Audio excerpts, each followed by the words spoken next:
Mars media நேயர்களுக்கும் அன்பர்களுக்கும் இந்த நாள் இனிய நாளாக அமைய எல்லாம் வல்ல இறைவனை பிரார்த்திக்கின்றோம்.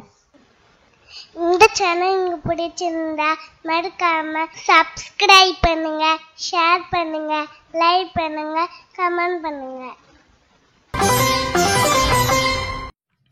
எனதருமை விருச்சிக ராசி நேயர்களே, இந்த பதிவுல நம்ம என்ன பார்க்க போறோம் அப்படின்னா, நிகழும் மங்களகரமான குரோதி வருடம் ஆடி மாத ராசி பலன். இந்த ஆடி மாசத்துல எந்தெந்த கிரகங்கள் உங்களுக்கு அற்புதமா வேலை செய்ய போறது, எந்தெந்த கிரகங்கள் மூலமா நீங்க கவனமா இருக்கணும், பரிகாரமா என்ன பண்ணினா ரொம்ப விசேஷம் அப்படிங்கறத பத்தி இப்ப நம்ம தெளிவா பார்க்க போறோம். முதல்ல களத்திரஸ்தானத்துல 2-5 குடை அதிபதி குரு பகவான். 7ஆம் இடத்துல குரு இருந்தாலே சூப்பர். ஏன்னா சுபகாரிய நிகழ்ச்சிகளை நடத்தி கொடுப்பதற்காகவே அவர் இந்த 7ஆம் இடத்துக்கு வர்றார். சுபகாரிய நிகழ்ச்சிகள், திருமணமாகாத குழந்தைகளுக்கு திருமண யோகத்தை உண்டு பண்ணுவார். உத்தியோகம் இல்லாத குழந்தைகளுக்கு உத்தியோகத்தை அற்புதமாக ஏற்படுத்தி கொடுப்பார். நல்ல விதமாக வெளியூர் அல்லது வெளிநாடு போய் நல்லபடியா படிக்கணும், நல்லபடியா ஒரு முன்னேற்றத்தை அடையணும்னு நினைக்கிற வாழ்க்கெல்லாம் அற்புதமான ஒரு முன்னேற்றத்தை கொடுப்பார். தனவரவ தாராளமா கொடுக்கக்கூடியவர் இந்த தனகாரகன் குரு பகவான் 7ஆம் இடத்துல. அதாவது குருபலம் வந்துடுத்துன்னு அர்த்தம். எப்படி? எல்லாருக்கும் கிடையாது, திருமணமாகாதவர்களுக்கு. நல்லா நோட் பண்ணிக்கங்க. 7ஆம் இடம்ங்கிறது குருபலம் அப்படிங்கிறது திருமணமாகாதவர்களுக்கு மட்டும்தான், எல்லாருக்கும் வராது. 10 வயசு பையனுக்கு குருபலம் வந்துடுத்தான்னு கேட்க முடியுமா? 7ஆம் இடத்துல குரு வருவார் 10 வயசு பையனுக்கு. அப்ப என்ன பண்றது? 12 வயசு பையனுக்கு பொண்ணுக்கு 7ஆம் இடத்துல குரு வருது, குருபலம் வந்துடுத்தா? கிடையாது, கல்யாணம் ஆகாத குழந்தைகளுக்கு. சரியா? அங்க 7ஆம் இடத்துல ராசிநாதனும் பகைரோட ரோகாதிபதியான செவ்வாய் பகவான் 2 பேரும் சேர்ந்துட்டு குருமங்கள யோகத்தை உங்களுக்கு அற்புதமா வாரி வழங்கின்னு இருக்காங்க, வாரி வழங்க போறாங்க. அற்புதமான முன்னேற்றம் உங்களுக்கு கண்டிப்பா கிடைக்கும். சீருடை பணியாளர்களாகிய காவல், ராணுவம், தீயணைப்புத்துறை, மருத்துவத்துறையில் வேலை பார்க்கும் அன்பர்களுக்கு எதிர்பார்க்கும் இடமாற்றம், பதவி மாற்றம், பதவி உயர்வு, சம்பள உயர்வு அருமையாக வந்து சேரும். அதேமாதிரி குருவோட பார்வைங்கும் போது ஒன்னும் லாபஸ்தானத்துல விழுது. லாபஸ்தானத்துல கேது இருந்துட்டு உங்களுக்கு சில ஆன்மீக விஷயங்கள்ல புத்தியை கொடுத்துட்டு இருக்கார். அதனாலே நீங்க தப்பிச்சுக்கிறீங்க. எவ்வளவு குழப்பங்கள், எவ்வளவு பிரச்சனைகள், எவ்வளவு சங்கடங்கள் இருந்தாலும் சிரமங்கள் எல்லாம் அப்படியே சமாளிச்சுட்டு ஓட்டிக்கிட்டு இருக்கீங்க. அடுத்தபடியா உங்களுடைய ஜென்மராசியை பார்த்துட்டு இருக்காரு. ஜென்மராசியில 7ஆம் பார்வையை நேர பார்க்கறது உங்களுக்கு மனசுல சில நேரங்கள்ல சில சங்கடங்கள், பிரச்சனைகள் இருந்தாலும் ஒரு சமாளிக்கிற ஒரு ஆற்றலையும் உங்களுக்கு கொடுத்துட்டு இருக்காரு. அடுத்தபடியா சகாயஸ்தானமாக்கிய 3ஆம் இடம், முயற்சிகள் வெற்றி அடைகிறது. நல்ல கவனிங்க, முயற்சிகள். இந்த இடத்துல நீங்க முயற்சிகளை மேற்கொள்ளணும். முயற்சிகளை மேற்கொள்ள உங்களது முயற்சிகள் பலிதமாகவும் எடுக்கிற காரியங்கள் அற்புதமாக நிறைவேறும். அடுத்தபடியா பாக்கியஸ்தானத்தில் 8-11 குடை அதிபதி புதன், 7-12 குடை அதிபதி சுக்கிரன், ஜீவனாதிபதி சூரியன் 3 பேரும் அங்க உட்காந்துட்டு கும்மி அடிச்சுட்டு இருக்காங்க, கோலாட்டம் போட்டு இருக்காங்க. எங்க? நல்ல வேலையா 9ஆம் இடத்துல. 9ஆம் இடத்துல ஆயுள் ஸ்தானாதிபதி லாபாதிபதி புதன், அடுத்தபடியா கலெக்டராதிபதி விரையாதிபதி சுக்கிரன், ஜீவனாதிபதி சூரியன் 3 பேரும் இருக்க. தந்தையார் உங்களுக்கு ஆதரவா இருப்பார், தந்தை வழி உறவினர்கள் ஆதரவா இருப்பார். பூர்வீக சொத்துக்கள் உங்க கைக்கு வரத்துக்கு வாய்ப்புகள் இருக்கு. கல்வி பயிலும் மாணவ மாணவிகள் கல்வியில அற்புதமான ஒரு முன்னேற்றத்தை கண்டிப்பாக பார்ப்பார்கள். உத்தியோகத்தில் இருக்கிறவங்களுக்கு எல்லாம் ஒரு பரபரப்பான சூழ்நிலையினால முன்னேற்றம் கண்டிப்பாக அமையும். தொழில் வியாபாரம் சிறப்பாக இருக்கும். சில பேருக்கு புதிதாக தொழில் தொடங்கக்கூடிய ஒரு வாய்ப்புகள் உருவாகும்.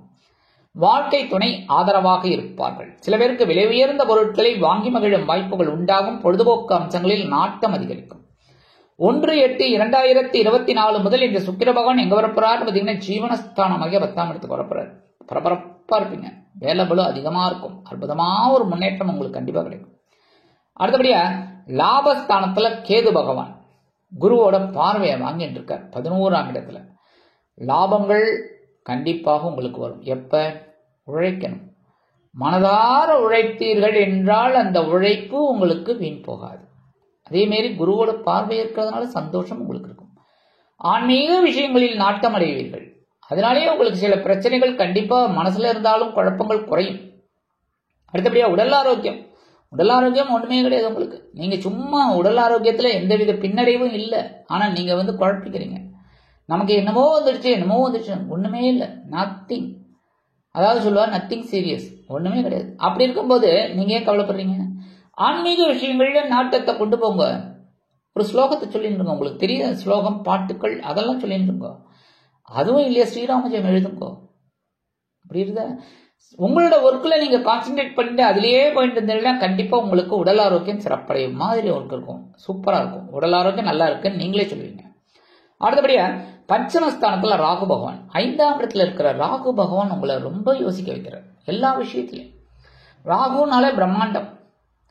கேது ஒண்ணுமே இல்லைன்னு சொல்லுவார். எல்லா விஷயத்திலையும் உங்களுக்கு பிரச்சனைகளை கொடுத்து ஒரு தெளிவை கொடுப்பார் கேது. ஆனா இந்த ராகு என்னன்னா, அடே அதெல்லாம் பார்த்துக்கலாம்டா அப்படின்பார். ஆனா மனசுல குழப்பம் இருந்துட்டு இருக்கும். அதைத்தான் நான் சொல்றேன். இப்போ உடம்புல ஏதோ ஒரு லைட்டா தும்மல் இருக்கும். எல்லாருக்கும் தும்மல் விக்கல் எல்லாம் வரும். ஆனா உங்களுக்கு அதுவே பயம் வந்துடும்.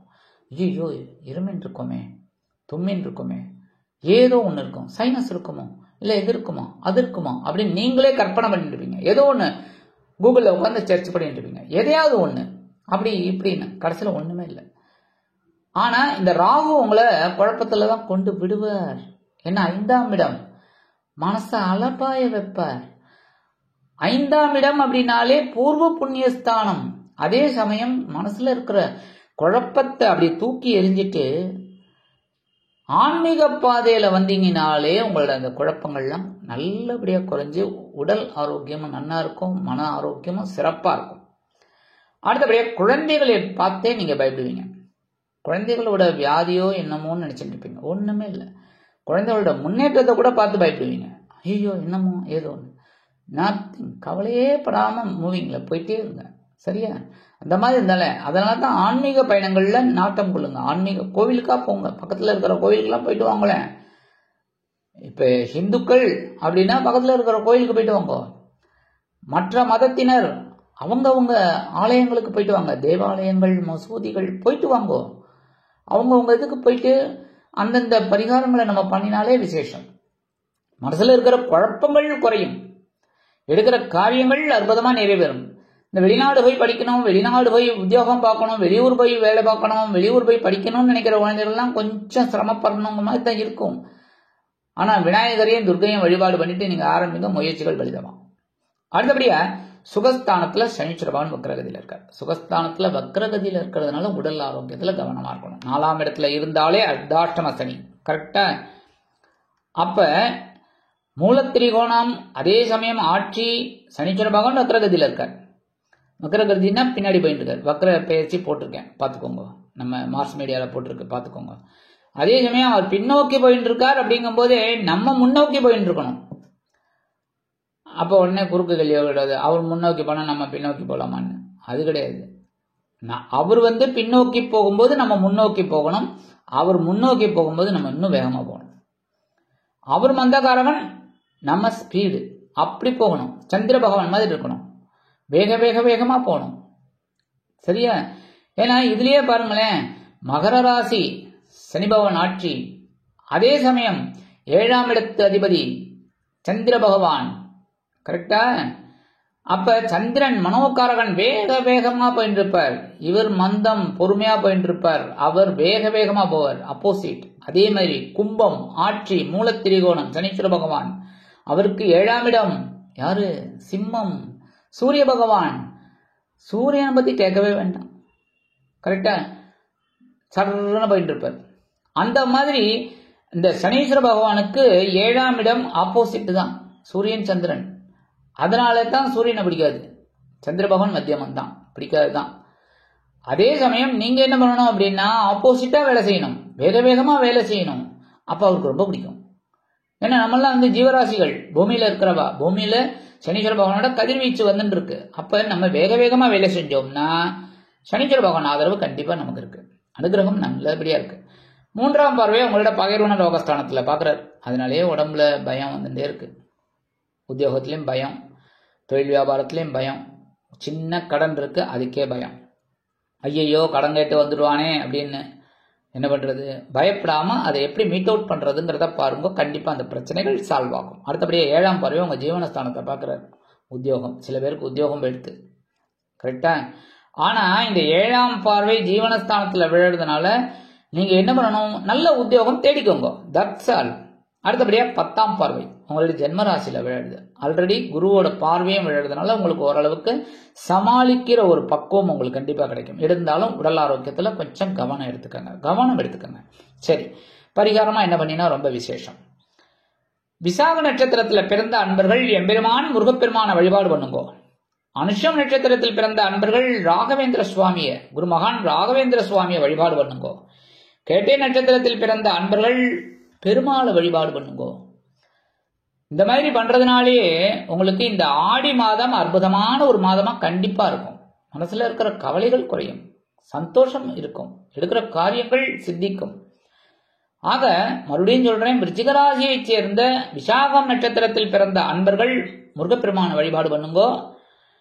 விருச்சிகராசியில் அனுஷம் நட்சத்திரத்தில் பிறந்த அன்பர்கள் குருமகான் ஸ்ரீ ராகவேந்திர சுவாமியை வழிபாடு பண்ணுங்கோ. விருச்சிகராசியில் கேட்டை நட்சத்திரத்தில் பிறந்த அன்பர்கள் பெருமாளை வழிபாடு பண்ணுங்கோ.